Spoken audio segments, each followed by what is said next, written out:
देखो, अपने चिंतन को संभालना है। हमारे जीवन में कई घटनाएं ऐसी घटती हैं जिनमें हमारे चिंतन में विक्षेप पड़ता है।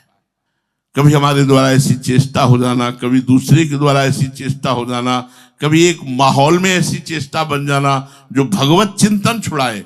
हमको अपने भगवत चिंतन को बचाना है। जरूरी नहीं कि हम शाम तक जिए, अरे यार चलो 2-4 दिन हम इस प्रपंच को देख लेते हैं, फिर शांति से भजन करेंगे। नहीं, पता नहीं शांति मिलेगी इसी प्रपंच में, रास्ता अंतिम पूर्ण हो जाए। हमको हर समय भजन देखना है। हमारी बात को समझ लो, यहां कोई न बुरा है न कोई अच्छा है। एकमात्र भगवान 3 गुणों की माया को अपने पर्दा डालकर लीला कर रहे हैं। तुम अगर इस बात में पड़ोगे कौन अच्छा है कौन बुरा है, तो पूरा जीवन बर्बाद हो जाएगा। तुम्हें तो सबको प्रणाम करके बस अपने भजन को बचाना है। इतनी बार कहा गया है कि जहां कहीं किसी की दोष दर्शन वृत्ति हो वहां प्रणाम करो। अगर कोई किसी की निंदा कर रहा है तो कान में अंगुली डालो, राधा राधा कहते हुए भाग पड़ो वहां से। मत सुनो किसी की निंदा। हम भगवत चर्चा सुनकर भगवत भाव बनाने आए कि निंदा सुनकर के दोष भाव बनाने आए हैं। अगर हम संसारिकता को अपने दिमाग में भरेंगे तो हमारा चिंतन छूट जाएगा। हमारा चिंतन बचना चाहिए। जो संसारिक लोगों से संबंध रखते हैं, संसारिक कार्यों से संबंध रखते हैं, देवी देवताओं से संबंध रखते हैं, लेकिन भगवान से संबंध नहीं रखते, तो उनके पुण्य तो बढ़ते हैं। अगर पुण्य किया तो क्षीणे पुण्य मर्त्यलोकम विशंति, पुण्य क्षीण हुआ फिर मृत्युलोक में आ गए। लेकिन मेरा भजन करने वाले मेरे को ही प्राप्त होते हैं। इस भाव को लेकर भगवान कहते हैं मद भक्ता यान्ति मामपि, चाहे जैसा आचरण करने वाला हो, ये भगवान के मार्ग में छूट हो जाती है। जीव कैसा ही आचरण क्यों न करे, दुराचारी से दुराचारी क्यों न हो, आखिरकार वो मेरा भक्त है। इस बात से, इस संबंध से मैं उसका कल्याण कर देता हूं।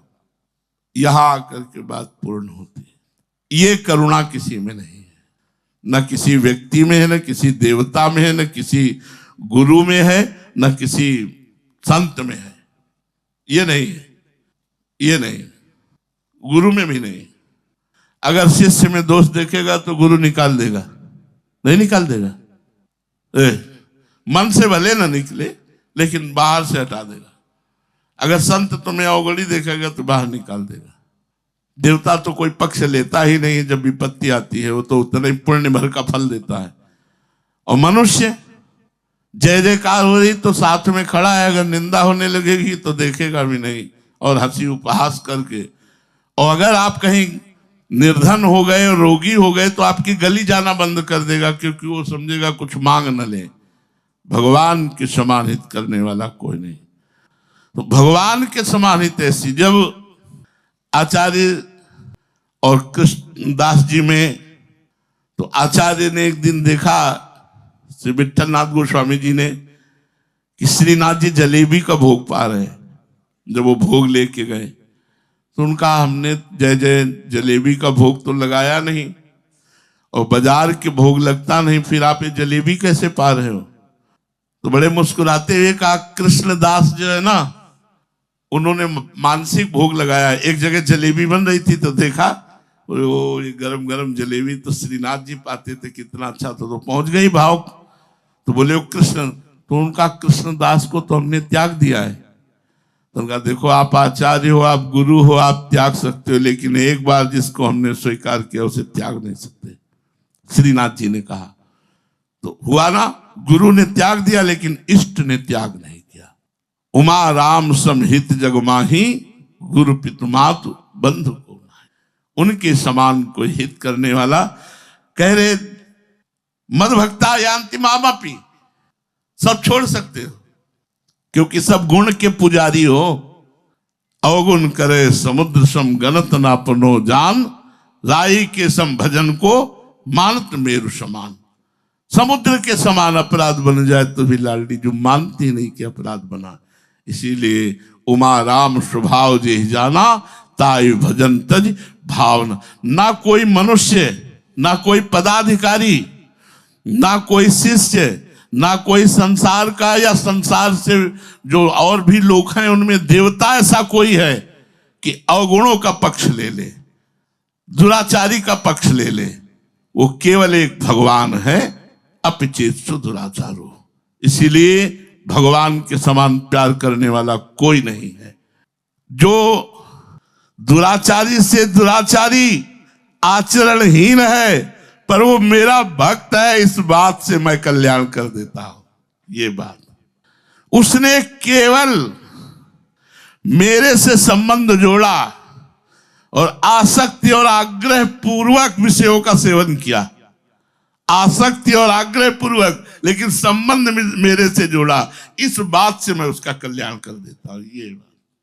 ये समझ के परे की बात है। आसक्ति पूर्वक विषयों को भोग रहा है, इसको कैसे भगवत प्राप्ति होगी? बोले इसने भगवान को अपना मान लिया है ना, इसलिए इसको भगवत प्राप्ति हो जाएगी। विषय सेवन उसको नहीं परास्त कर पाएंगे। अगर संसार की आसक्ति और आग्रह है हमारे अंदर और भगवान से जुड़ जाते हैं तो संसार की आसक्ति और आग्रह एक दिन नष्ट हो जाएगी और भगवान कृपा करके अपना हमें स्वीकार कर लेंगे। भगवान का विधान भगवत स्वरूप होता है। भगवान अपनी सत्ता से अपने भक्त का कल्याण करते हैं। जैसे कोई गोदनामे ले ले, बिल्कुल गरीब का लड़का है, दरिद्र है, लेकिन वो खरबपति है, तो हो गया ना खरबपति, तुरंत खरबपति हो गया बिना कमाए। ऐसे ही भगवान की शरणागति है। भगवान की शरण में होते ही जीव जैसा भी मलिन हो, भगवान उसे निर्मल स्वभाव वाला बना देते हैं। भगवान उसे संत बना देते हैं। करो सद्यते साधु समाना, कोटि विप्र बदल आ गए जाहु, आए शरण तजो नहीं ताहु। इसीलिए मद भक्ता यान्ति मामपि, भगवान कहते हैं कि मेरा भक्त मुझे ही प्राप्त होता है। हम सबको चाहिए कि अगर हमें कामनाओं की भी पूर्ति करनी है तो अपने भगवान से करें। बहुत जन्मों से हमारा मलिन मन है, साफ करते करते हो सकता है फिर कोई छींटा लग जाए, फिर कोई गंदगी लग जाए। एक दूसरे के हाथ में मिला के चलो, बड़ा फिसलन वाला मार्ग है। अगर कोई गिर रहा है तो हमें चाहिए कि 4 लोग मिलकर उसे संभालें और उठाकर आगे बढ़ावें। ऐसा नहीं है कि गिर रहा है तो 4 लोग मिलकर चाल लाते हैं और मार दो कि वो दलदल में चला जाए। गिर रहा है तो उसे उठाओ, उसे उठाकर आगे बढ़ाओ, तो भगवान तुम्हें गिरने नहीं देंगे। अगर तुमने भगवान का भक्त मानकर कोई गिर रहा है और उसे समझाकर बुझाकर चारों तरफ से घेर कर बचा लिया, माया का तूफान आया तो तुम्हें भगवान बचा लेंगे। तुम्हारा पक्ष भगवान लेकर तुम्हारा कल्याण कर देंगे। एक भगवान की ही शरणागति ऐसी है जिसमें हम निर्भय हो सकते हैं, नहीं तो और कोई भी साधना कर लो उतना ही फल मिलेगा।